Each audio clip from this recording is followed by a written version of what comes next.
Hi guys, welcome to the channel. In today's video, I'm going to show you how you can fix any WhatsApp bug. So before getting into this video, must subscribe to our YouTube channel and click on the bell icon. So the first step you simply need to do is to open any browser and search for internet speed check. And you need to check your internet speed. If you have bad internet connection, you can face issue in your WhatsApp as well. So make sure that you have a good internet connection.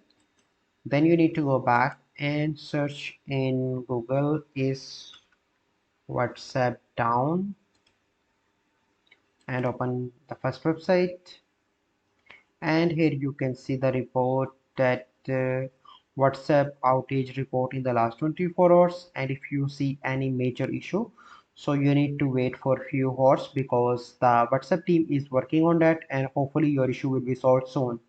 So the next method, you simply need to go back and open Play Store and search for WhatsApp. Sometimes you face an issue because you have an older version of WhatsApp, so you need to update your WhatsApp application. So as you can see that my WhatsApp is up to date. So this is the process. I hope you find this video helpful. If you find this video helpful, must like this video, subscribe to our YouTube channel for future videos. We'll see you in the next video. Thank you. Have a good day.